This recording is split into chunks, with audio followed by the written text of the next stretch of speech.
Hello, everyone. Welcome to Inside and Beyond podcast, where we explore capabilities of the human mind and the nature of reality. I'm your host, Natalia Fomichenko.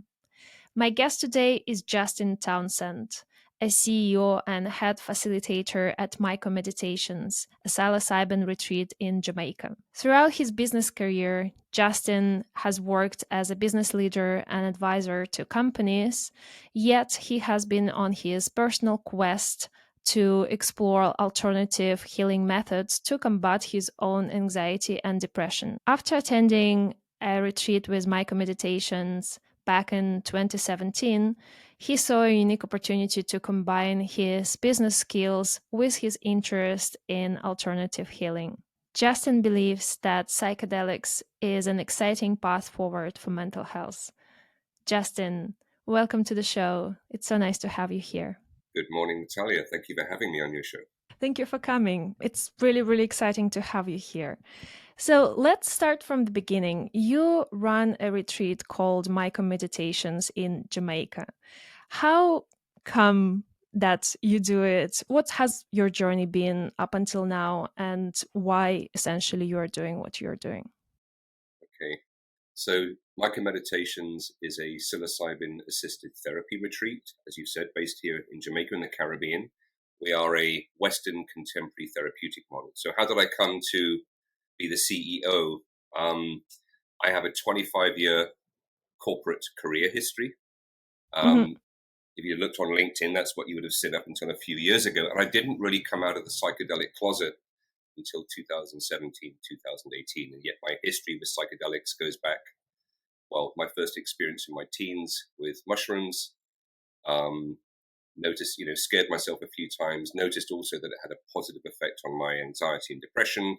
Hmm. Fast forward, my first ayahuasca experience in the year 2000, continuing to work with ayahuasca as part of the European Underground Psychedelic Network. We were Hmm. flying in medicine men and medicine women and great clinicians as well from all over the place, but very much part of the underground. And so I had what you may call a very loose apprenticeship, working with more indigenous models to begin with. Hmm. I developed a holotropic breathwork practice in parallel to that. I ended up teaching it and then facilitating on breathwork retreats over long weekends. And so these were two very disparate paths in parallel, and they crossed it in 2017. I joined MycoMeditation then as an advisor, and then Hmm. went on to become CEO of the company. And I run the company with my business partner, Mike. That's super interesting and also so familiar when you have certain passion on the side and then you're doing your corporate work, and then when it Mm. merges, I guess that's the sweet spot. I love the wave sound on the background, by the way. You can hear It's them, really yeah. beautiful. Yeah, it's not something I have to ask Alexa to play at night because we just have it naturally. That's beautiful. Let's talk about people who come and do retreats like that. What sort of challenges they come with and how psilocybin might help them? Okay, so by the end of this year, we are on track to have worked with 2,000 guests and administered Hmm. 6,000 doses of psilocybin Wow. in that period. And we track a lot of our data, which I can talk about later if you'd like, some of the outcomes Hmm. that we get here. So the majority of our guests are, well, the age range spans from early 20s all the way through to late 80s, as long as they're physically fit and sound of Hmm. mind. The majority of our guests are between late 30s through early 70s, Hmm. 50-50 mix of male and female. Majority of our guests come here solo, but generally on each retreat we'll have a couple or a brother-sister relationship, brother-brother, parent, adult-child relationship. So what do Hmm. they come for? So we work in specifically in the field of mental health. There are Hmm. other retreats that work with psilocybin that are more wellness oriented, and that's fine. That's a different business than we're in.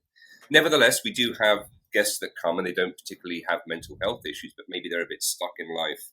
Maybe they're recently divorced. Maybe they're considering a career change, or they've recently Hmm. retired and are asking themselves, "What now?" So there's Hmm. those that come for maybe not specific mental health reasons, but those that come with mental health reasons and issues, we're looking at treatment-resistant depression or major depressive disorder, Mm-hmm. Anxiety in all its forms, from end-of-life anxiety, so somebody's received a terminal diagnosis, they've got 2 or 3 years left to live. That's often comorbid with depression and anxiety as well, and a host of other factors. Social anxiety. We treat people, a lot of people with PTSD, be it veterans or be it, I'd say about 40% of our guests have had some kind of childhood sexual abuse as well. And Mm. so Ronald Griffiths of Johns Hopkins said that psilocybin has what he calls trans-diagnostic advocacy. And that means that Mm-hmm. it's impactful for so many different mental health conditions. And so I guess that sums up the sort of the range of who we see down here. And yet, Mm-hmm. it's all the secondary things. There's alcoholism, there's eating disorders, that's quite primary in some cases. But what we see, people may come and also have something like a migraine issue, and we see their migraines clear Mm. up. I had a woman on retreat 2 weeks ago that was here for some completely other condition, but she hadn't been able to sweat for about 10 years. And so her body had a problem cooling off. She had to drink a lot of Mm-hmm. fluids, pee a lot, this kind of thing. And she just noticed at the end of the retreat, wow, I'm able to sweat again. So it has all these Mm. secondary and tertiary Wow. benefits that we're not targeting or even identifying, but seem to arise. There's also a very clear link between depression and inflammation. So we have Mm-hmm. people come down with a lot of depression, but then also a variety of different polyrheumatoid arthritic conditions. And so Mm. they're very surprised and happy when not only does their depression begin to clear up, but pain they've had in their hands and their body for decades goes away. And that's particularly poignant when you're working with a veterinarian or a professional musician and they're considering retiring because they can't play anymore or operate anymore. And then all of a sudden they've got feeling and movement back in their hands Mm-hmm. and no pain. So there's many, many other secondary benefits that come Really? from psilocybin. Yeah, it's quite fantastic to see. Wow, it sounds fantastic indeed. So it's not only for mental health, but for physical health. And actually, I have something similar in my own experience. I didn't do a retreat, but I occasionally do psychedelic experience with psilocybin. And the last time I did it, it was very interesting. I've been not suffering, but it has been bothering me for a while, like my lower back pain. And suddenly, after the experience, I had this realization that I should do a different posture of the body when I walk. And I suddenly realized that I have been walking with kind of leaning a little bit backwards. And I suddenly realized that if I correct the center of gravity, then it will go away. I don't know where this thought came from, but when I adjusted this, I haven't had this issue for like up until now. And this is crazy. That's why I'm very, very amazed and excited about the true impact of psychedelics. But the question is how exactly they work. How do they Okay, change our brain or bodies in a way that we can experience such profound changes? okay. So a lot of science has been done, but there's still a lot that we do not know about psychedelics and their impact on the brain, the psyche, consciousness, and on our physical bodies. What I am going to share with you is what's been discovered in the last 10 to 15 years. Mm-hmm.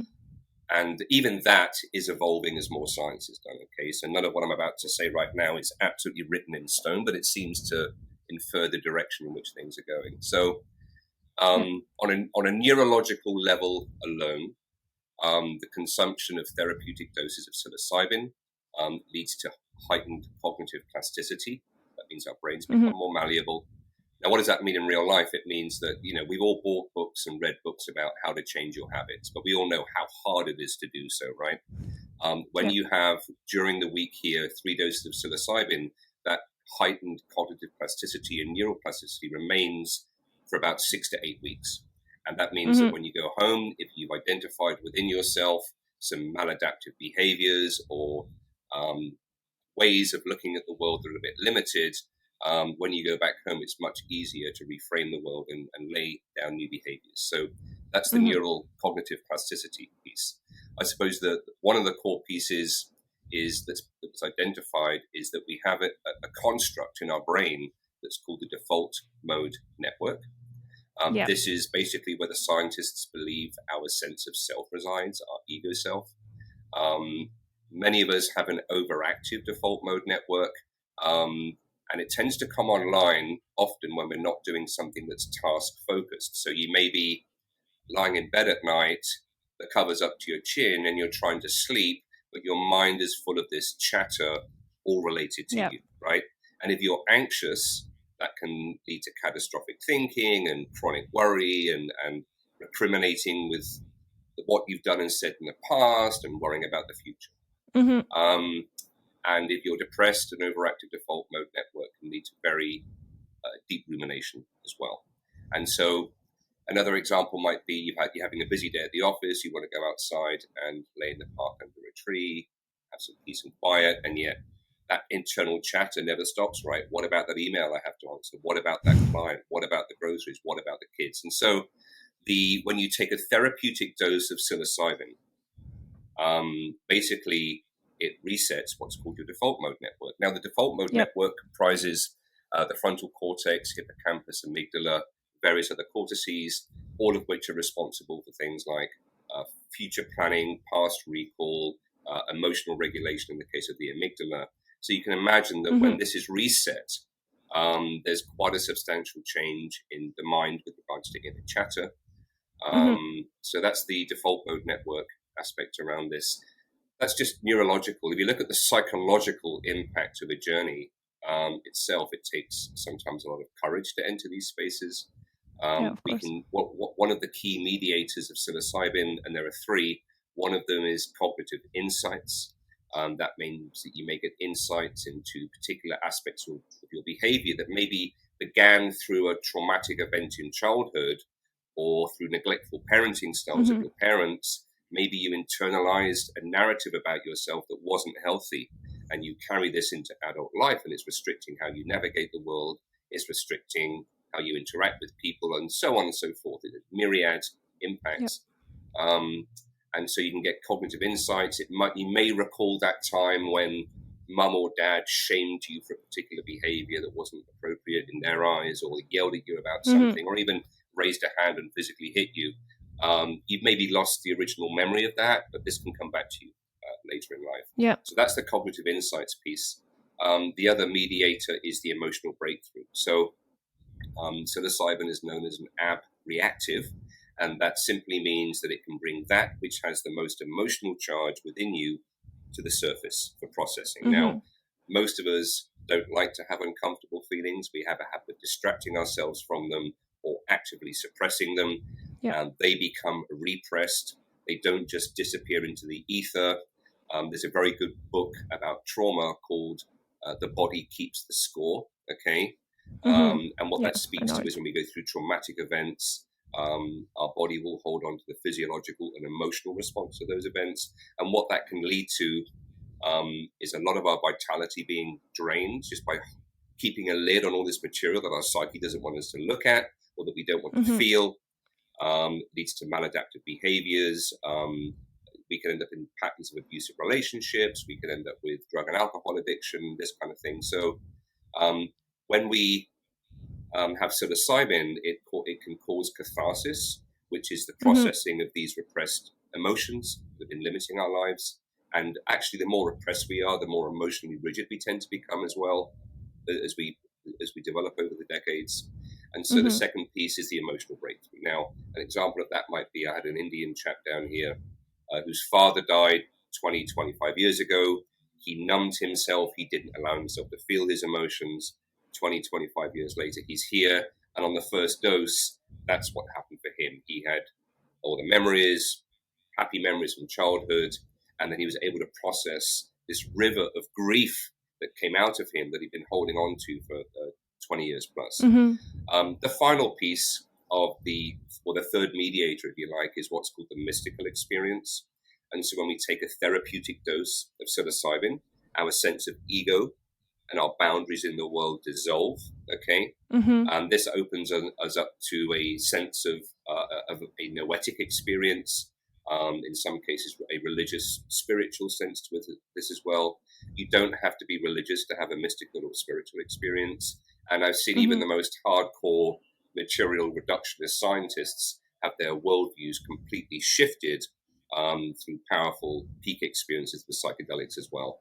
And the reason why the mystical experience is important is because what the science is showing, and there's about 7 or 8 current existing studies, and there are many more studies from the 60s, is that if you have a mystical experience, the long-term psychological outcomes are so much better.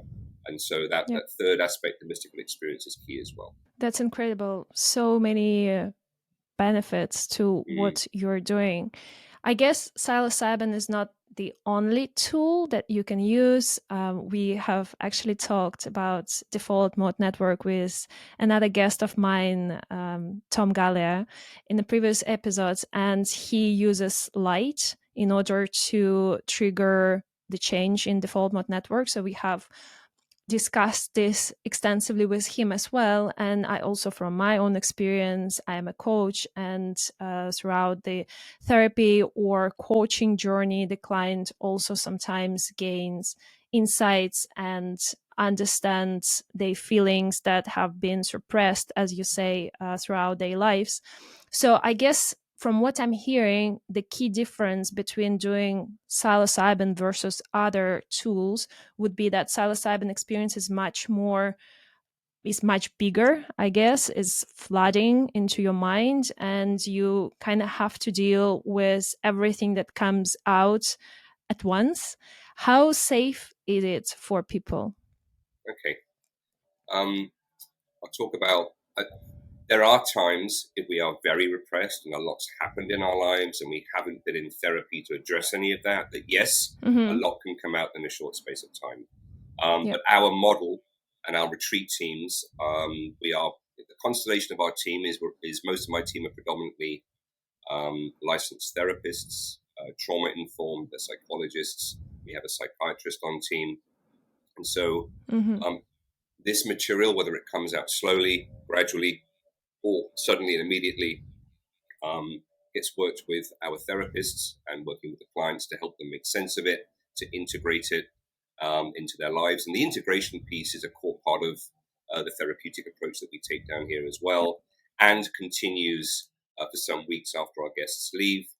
Many of our guests are already working with therapists, and they will find that when they return, there's a lot of new material for them to work over with their therapists. And in many cases, those that are working with psychologists and psychiatrists, we're often told that because they've changed so much for the better, that a completely new psych evaluation is required to assess that. Now, as to how we can switch off the default mode network or reduce its activity, psilocybin versus, say, meditation or light or other ways, I would say that, what I get told by many of my therapists, and I'm not a therapist, is that the kind of Mm-hmm. material that we get to access down here would typically not often, for those kind of defenses to come down to give you access to that material in a typical clinical environment back home in the West could Mm-hmm. often take years, decades, Yep. if it ever happens at all. And so the default mode network coming offline means that both our conscious resistance and a lot of our unconscious resistance comes offline as well. That's what allows this material to surface. Mm-hmm. But meditation and light can all help with reducing this activity. Back in 2010, 2012, a lot of the early science around the MRI imaging and fMRI said, well, when you take these therapeutic doses, the brain lights up like a Christmas tree. And that's Yep. actually not the case. It was misinterpretation. Oh, If anything, interesting. what they see is there is reduced brain activity. The default mode Mm. network is coming offline. Other parts of the brain have substantial reductions in brain activity. Yes, there are lots of new interconnections made, parts of the brain that haven't spoken before or haven't communicated that well begin to communicate again. But on the whole, it's more indicative of a reduction in brain activity that allows us to have these types of experiences. So, how safe is it? Let's talk about the concept of a challenging trip versus, say, a bad trip. Okay, Mm-hmm. a challenging trip. If you have been through some kind of trauma, and we've had people here that have survived plane crashes, have been through sexual abuse, people that have witnessed murders of their family members happening in front of them, and all manner of types of horrendous trauma. Yep. And so processing this trauma is key, and you need to do it in a very safe and protected environment with very experienced and well-trained people. How does a bad trip happen? You may be going to a concert, and let's just take the stereotypical Grateful Dead, right? You may stop at the bar on the way there, have a few pints before you Mm-hmm. go in, meet your friend, go into the concert. There's 20,000 people, there's loud music, and somebody offers you a bag of mushrooms and it's your first experience. And you take those mushrooms and a couple of things can happen. The ego starts to dissolve and you think you're dying in the process, and or long repressed traumatic material may start to arise, okay? And the person will go into a panic. So that's that's a feature of both bad set, which is a mindset and not being educated and prepared and informed, and a bad setting, which is the environment that you're in. Okay, so set and setting have to be aligned and set up before you take a dose. A challenging trip may be, as I mentioned earlier, when we go through traumas, our body holds onto the physiological and emotional response. And oftentimes, through a mechanism called dissociative amnesia, the memories of that traumatic event, because we disassociate, are relegated to the unconscious mind, and they're largely not available, if at all, to our conscious mind. Okay, it's like almost like a defensive mechanism. And so, a challenging session may be that it's not so much you have to relive your trauma, but you may have to re-experience and process your body's first physiological and emotional responses, and at the same time, aspects of memories of that event happening to you may begin to come back as well. That's often not just accompanied by the memories, it's the physical, emotional response to what's going on. Sometimes the nervous system can convulse while it's releasing. I've often have guests tell me that they can smell the alcohol on the breath of the person that's abusing them, this kind of thing. And so there's many, many dimensions that make up that process, but I'd say that's a challenging aspect. It's not a bad trip. That constitutes a lot of what we work with down here. And so what's unsafe is to go into medicine sessions uninformed and alone, not treating this as a powerful substance, and then maybe unraveling or coming apart at the seams, and that can lead to a lot of bad trips and bad experiences. Yeah, thank you for that. So I guess to summarize this, we need to ensure the right set and setting. And ideally, when we are on retreat, and especially if it's our first experience, having a team of integration therapists and medical professionals around definitely helps. What about the group aspect of doing the retreats like that? Is it also beneficial in some way or not really? Oh, it's beneficial on a number of different levels. So the group aspect is key. I mean, on average, our retreat sizes are between 10 to 12 people. We have a very high ratio of team members to guests. Everybody is primed when they get here, our guests, to talk as openly as possible. And there'll be three or four key questions, such as we want to know at the beginning, what was your childhood like? What was your relationship to your parents or caretakers like?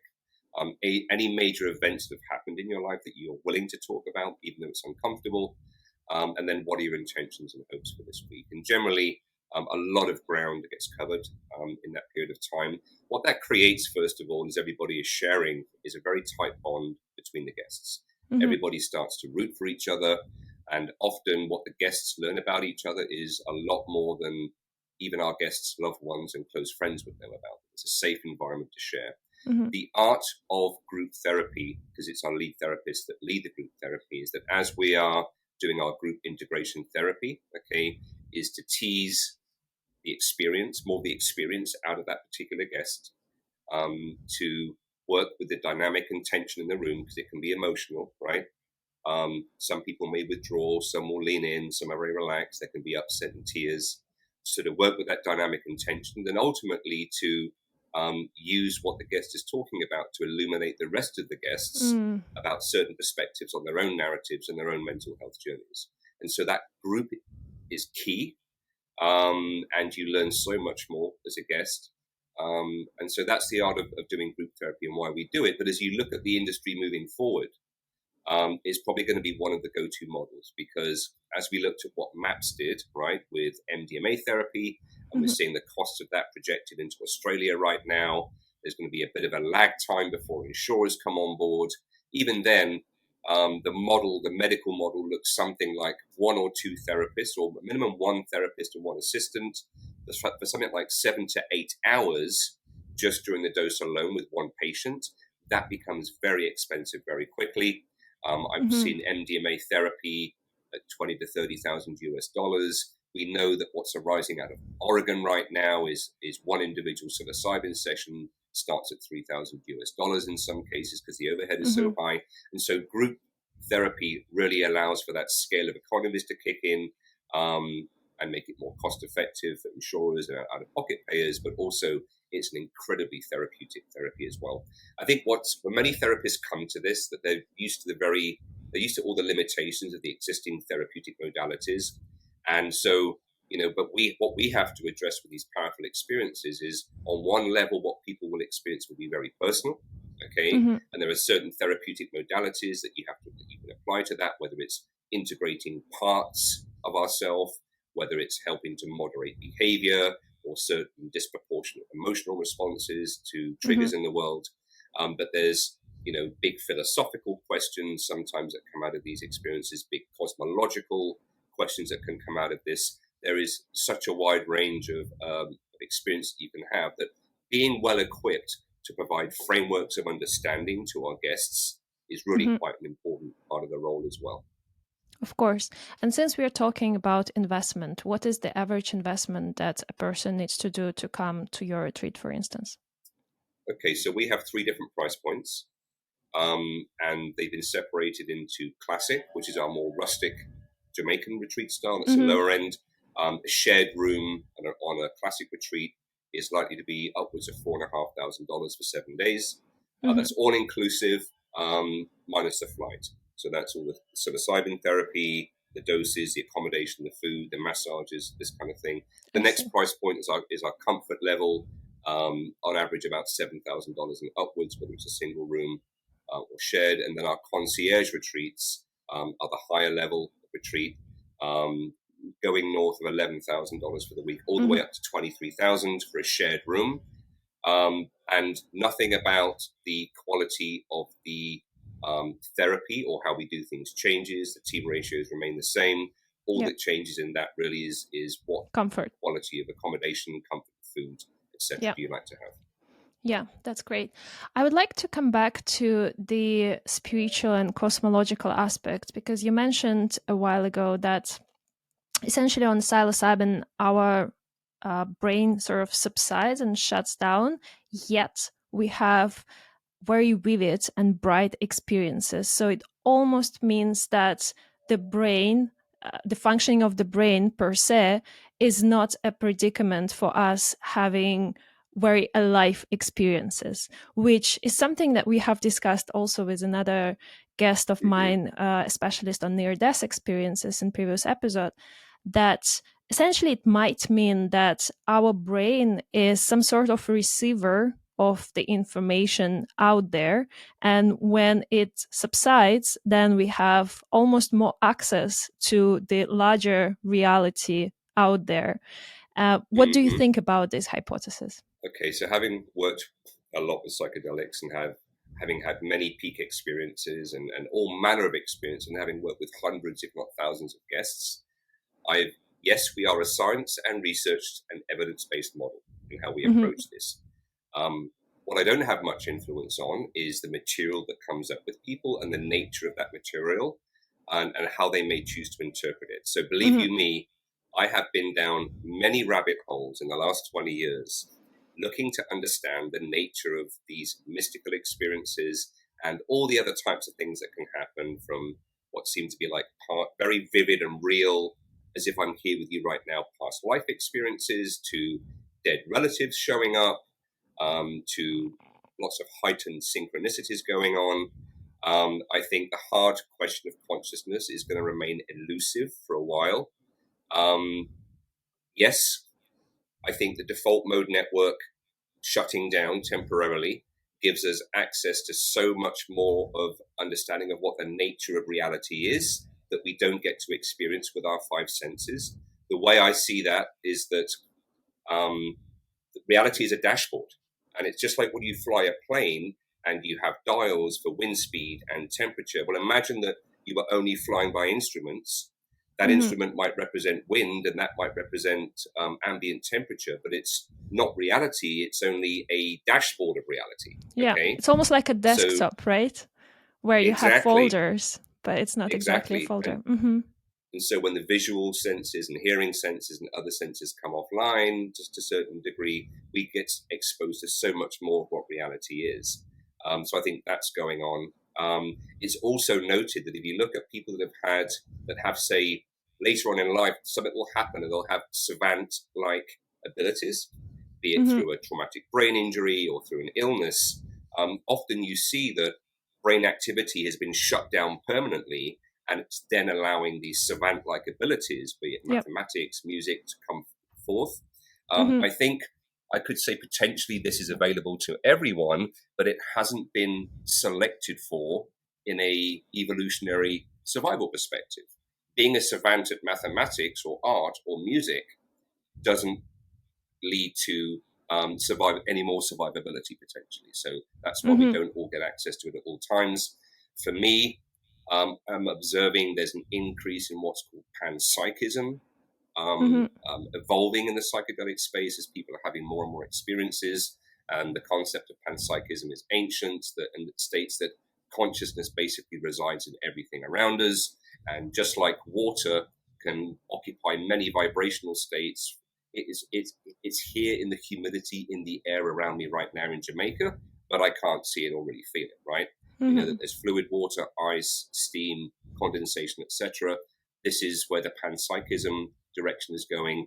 And as a matter of fact, there's a more modern interpretation of that by a philosopher, a metaphysical philosopher called Bernardo Kastrup.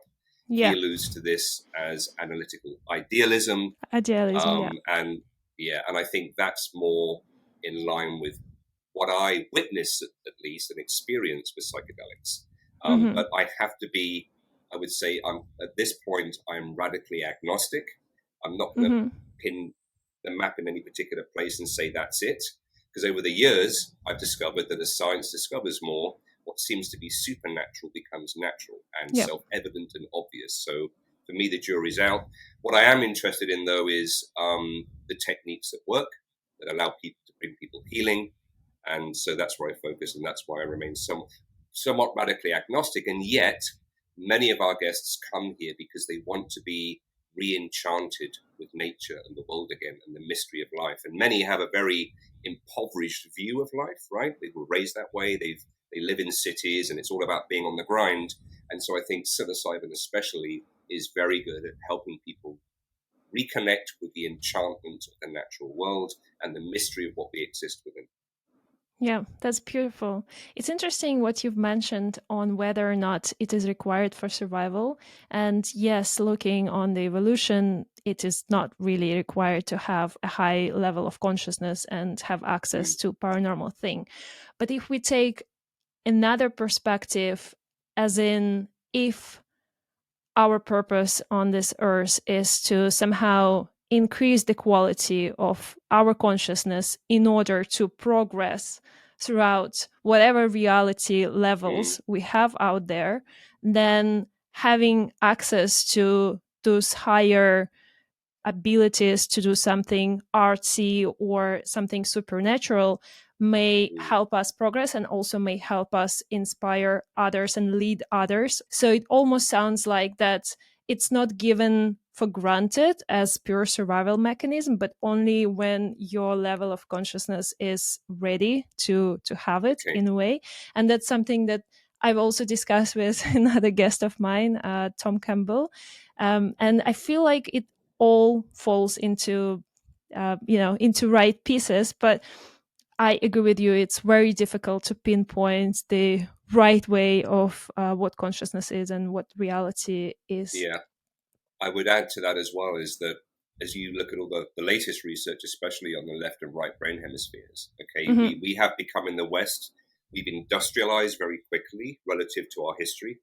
Technologically, we've advanced so much, and that's really led to a lot of left hemisphere domination of how we see the world, which is Hmm. very in a very mechanistic fashion.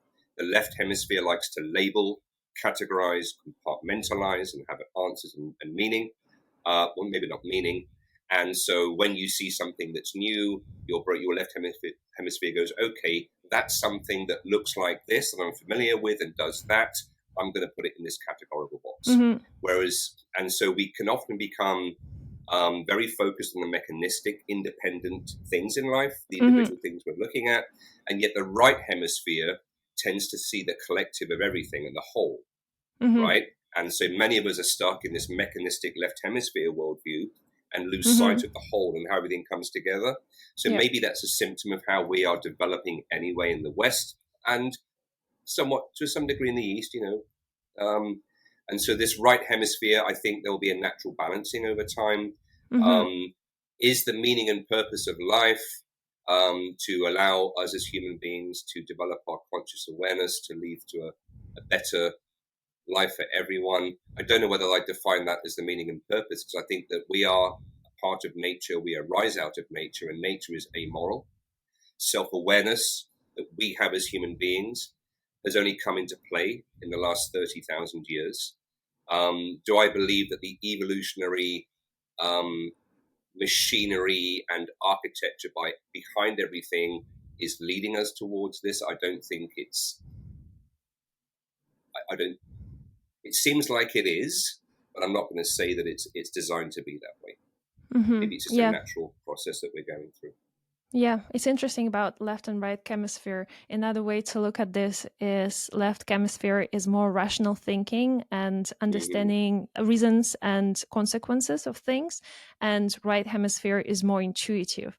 And when we Mm, talk about any paranormal thing or any conscious insights that we often have, especially on psychedelics, it's all about intuition. So it's almost opening up that part of the brain. And when we also talk about those instances when people received abilities that they didn't have before after certain experiences, it also sort of comes intuitively, cannot really connect the reason why it has appeared in their brain this way, right? It's all mm, intuitive. And yeah, to me it seems that all of these experiences of developing consciousness is about developing your intuition, really, and this is the sense that is yeah. very important for understanding the reality as is, but it is contradicting the science as we know, because the science as we know is very objective, is very logical, and Mm-hmm. probably this is one of the reasons why science cannot still explain certain paranormal things. Yeah, and another dimension to look at this from beyond the hemispheres is there's a well-known Jungian analyst called James Hollis, and he talks about the difference between the adaptive self, which you could say Hmm. relates more to the ego, the executive, um, and the left hemisphere, versus everybody has a natural self as well. And you see the natural self is more predominant in indigenous native peoples. They are spontaneous, they're intuitive, just like nature is, right? And nature Hmm. is self correcting. And what often happens in life is that we become our adaptive selves and we don't pay heed to our natural selves. That can Hmm. often, in the mid part of life, you spent your life carving out your career, carving out a place, getting married, having kids. You've got the house on top of the hill with the white picket fence. It's nice and safe and secure. Hmm. I've arrived. But the natural self, that instinctive urge to have a call to adventure, to go and leave it all behind, to go and do something else, is often something that we wrestle with. And I'm not Hmm. for one moment suggesting that we abandon everything, but there has to be a way of allowing that natural self to emerge, even in the second half of life, and to have its needs met and fulfilled. Otherwise, we can become very rigid. And I don't think, it was said that human beings aren't really built for all this security. And the well Hmm. known philosopher, psychologist Kierkegaard said of humanity that if all we did was just sat around and ate cake and procreated the species, we'd soon get bored and we create Yeah. our own challenges and chaos. And so I think one of the sicknesses, if you like, that's plaguing society is the fact that the adaptive ego self has taken hold. We are grasping on and holding on to everything we have. And in that process, the natural self is not allowed to emerge and bring that sense of balance to everything. So that's another Yeah, dimension you that's can look at this interesting. from as well. Yeah, yeah. Yeah, it's interesting, and the key thing is balance here. And you mentioned two Mm, selves, but there is lots of research that shows that each and every one of us has actually many selves within, mm, and those selves are almost like independent beings, not just a set of qualities that you have. Like when I go to a party, I'm this type of self with this set of quality. And if I am at work, I'm a different self with this set of qualities. So it goes beyond that. It's almost like independent beings are taking over control over your body, and sometimes it happens unconsciously, and we don't really know sometimes why we did certain things that we did. And I guess the key here is, yes, balance of the cells, but this Mm, balance can only stem from awareness of what's going on. And right. I guess building this conscious awareness of what's happening inside of you is really key. And the experiences like that definitely help doing that. Yeah. And as you talk about these different parts, I mean, that's developed over 100 plus years of psychoanalytical theory. The way we most see that represented these days is there's a therapeutic method you've probably heard of called internal family systems. Yeah. And that alludes to the fact that we have multiple parts. There's a very good book written called No Bad Parts, but we have our manager part, we can have our protector part, we can have exiled parts in the background, that are often causing havoc in our lives and self-sabotaging us. We can have the part of us that brought us to Jamaica that wants to heal, and that might be in contention with our Yeah. protector part that's scared. So that's one element of looking at parts. If you look back at Jungian depth psychology, an autonomous complex is a very common thing. So if you ever have a situation where you, in hindsight, you say, oh, I don't know what came over me when I Yeah. did that, or what was I Exactly. thinking when I did or said that. That's often because an autonomous complex has been activated. The way that autonomous complexes are created within us is every single emotional trauma that we've been through, big and small, has Hmm. associations. And as soon as that one association gets triggered, it isn't just that one emotional trauma that flares up. They all light up together, and so we get taken over by our emotions in the Hmm. moment, right? And we say and do things that we wouldn't normally do with our present conscious mind and awareness available. And Yeah. so autonomous complexes in the Jungian sense are powerful and need to be worked with as well.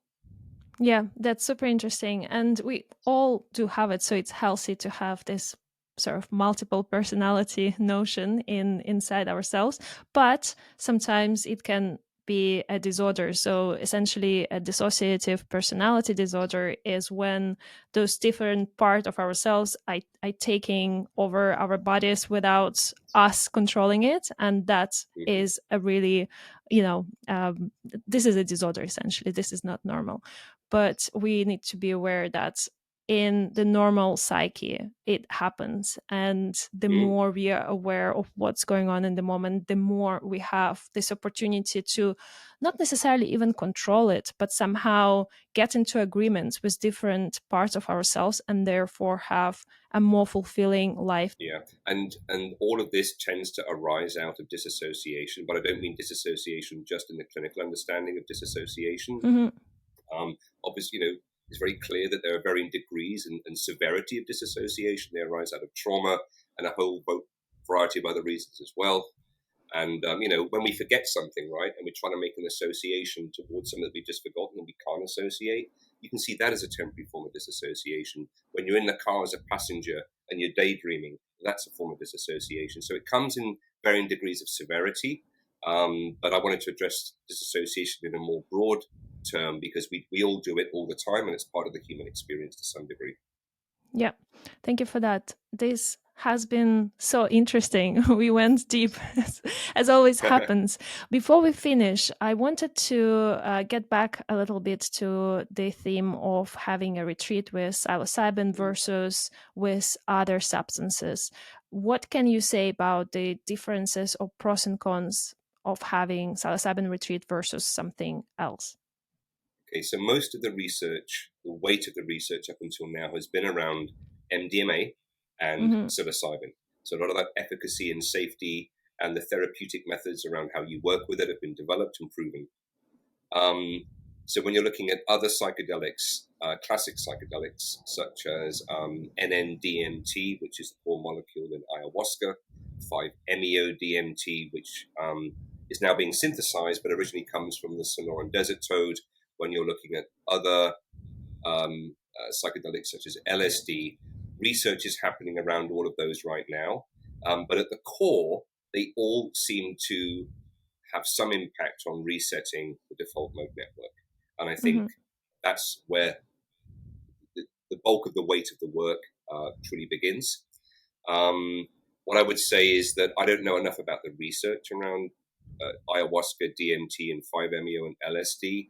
I think a lot more research has to be done yet. What I like about psilocybin, say even versus ketamine, if you're considering psilocybin versus ketamine, psilocybin has this transdiagnostic advocacy. It hits many mental health issues. It seems to me that the outcomes for psilocybin for depression are longer lasting and better outcomes than ketamine.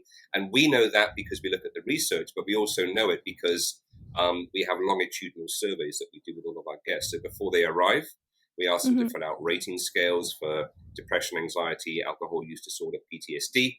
And then after they've left retreat, we follow up on that same survey at month 1, 3, 6, 9, and 12.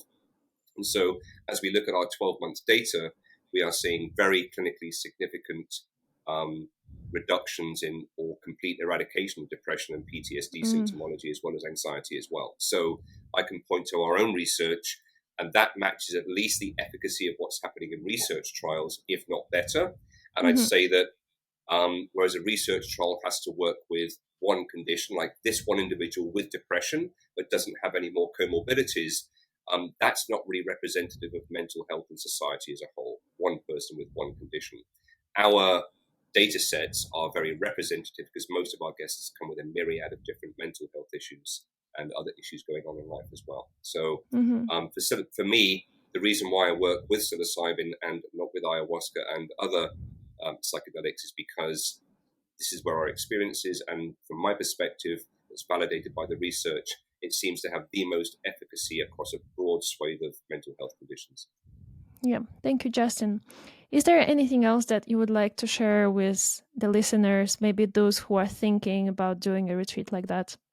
Mm. A few things that I hear quite commonly is that before I came to MycoMeditations, I was very scared. I was on the fence, but then I went to TripAdvisor and found all of your testimonials. And I read every single one of them at least once, if not twice. And so we're very proud of that.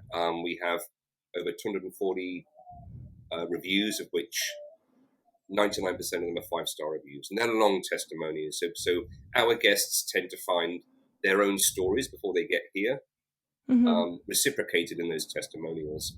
The other thing I hear is often when there's one member of a romantic relationship here, like the wife is here, the husband's behind, the conversation before they come is, I really hope that you won't change too much while you're there and that you will still want me when you return. So I can Mm-hmm. just assure those people that psilocybin on the whole generally deepens and enriches those relationships. I think some of those fears are normal, but we don't get to see them bear that kind of fruit at all. It's very, very productive for couples and relationships. And if you are fearful and nervous, educate yourself, speak with our team members. You'll be very well supported down here. And look, this is 1 week out of your entire life. It can be an absolute game changer. Many of our guests report it as being the most profound experience of their lives. Please give it due consideration for yourself. Now I want to come. You're very welcome. Thank you. Thank you so much, Justin, for such an insightful, interesting, and deep conversation. Best of luck with MycoMeditations, and thank you. Thank you, Natalia. It's a pleasure being on your show.